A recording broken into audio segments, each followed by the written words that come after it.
2023 সালের পঞ্চায়েত ভোটের পর কমলাগাঁও শিয়ালী গ্রাম পঞ্চায়েতে গণতন্ত্র তথা মানুষের অধিকার ফেরাতে স্বৈরাচারী শাসক আব্দুল হকের বিরুদ্ধে সর্বপ্রথম যারা আওয়াজ তুলেছিলেন তাদের মধ্যে মইনু অন্যতম একজন। সুজালির বর্তমান নেতৃত্ব সুজালির বর্তমান শান্তিপূর্ণ অবস্থার জন্য মইনুর ভূমিকাকে কুর্নিশ জানিয়েছেন।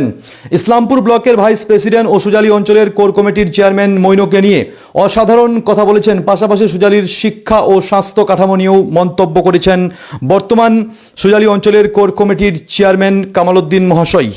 23-এ তার যথেষ্ট ভূমিকা ছিল জিয়ারুল সাহেব, মইনু সাহেবের। তারা সহযোগিতায় তারা সামনে সারিতে এসে নেতৃত্ব দিয়ে সুজালি অঞ্চল আজকে অত্যাচারী জুলুমকারী লোকের বিরুদ্ধে দাঁড়িয়ে মানুষকে স্বাধীনতা সুজালির তারাই দিয়েছে, তাদের অবদান এটা আছে। এই অবদানকে আমরা অস্বীকার করতে পারি না। কিন্তু মইনু সাহেব গেছিল কারো কাছে বুঝাতে, এটাই বুঝাতে যে আব্দুলের পরিবার বা আব্দুল সুজালি অঞ্চলে যে সন্ত্রাস করেছে সেই আব্দুলের পরিবারটাকে আপনি আমাদের বিধায়ক হিসাবে তাকে বহিষ্কার করুন, তাকে বাদ দিন। সেই কথাটা কয়েক মাস ধরে আলোচনা বিধায়কের সঙ্গে করেছে। বিধায়ক সাহেব কি করেছে না করেছে সেটা মইনু সাহেব বলবে।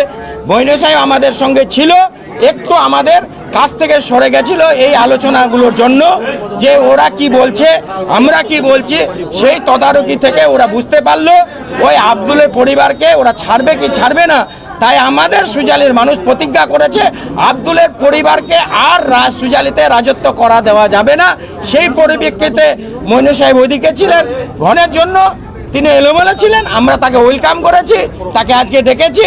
আমরা একসঙ্গে সুজালির উন্নয়নের জন্য, সুজালির শান্তির জন্য, শিক্ষা, স্বাস্থ্য, খাদ্য, এই তিনটা জিনিসের জন্য সুজালি আমরা একসঙ্গে চলবো। এবারে অশান্তি কাউকে আমরা সুজালিতে করতে দেব না। এক জায়গায় না, এটা তো বাস্তব কথা যে জিয়ারুল, মইনু সাহেব, জাহিদুল সাহেব জেলা পরিষদের প্রতিনিধি হওয়ার পরে, প্রার্থী হওয়ার পরে মৌসুমী খাতুন, তারপরে তারাই কিন্তু তাকে প্রথমে সহযোগিতা করেছিলেন জাহিদুল সাহেবকে এবং তৃণমূল কংগ্রেসকে।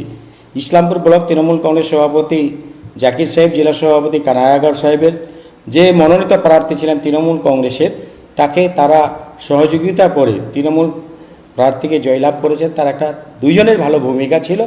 কিছুদিনের মধ্যে একটা ভুল বোঝাবুঝির জন্য নীরব ছিলেন বা অন্য জায়গায় চলে গেছিলেন, যোগাযোগ করছিলেন, কিন্তু ন্যায়ের পক্ষে তিনি ছিলেন সদা সর্বদাই।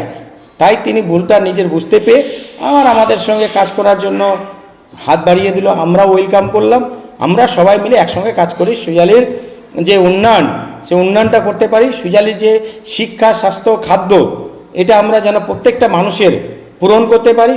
সুজালি যেন একটা পরিবর্তন করে, যারা সন্ত্রাস করেছিল, যারা লুট করেছিল, অত্যাচার করেছিল, মানুষ যেন সেই ফাঁদে আবার পা না দেয়। মানুষ যেন শান্তিতে বাস করতে পারে, মানুষ যেন গণতন্ত্র হিসাবে বসবাস করতে পারে, মানুষ যেন নিজের স্বাধীনতায় চলতে পারে। আমরা সুজালির মানুষকে এটাই দিতে চাইছি। তাই সকলে নিজের ভুল বুঝতে পেয়ে আজকে মানুষ, জনগণের পাশে সবাই মিলিত হয়েছে।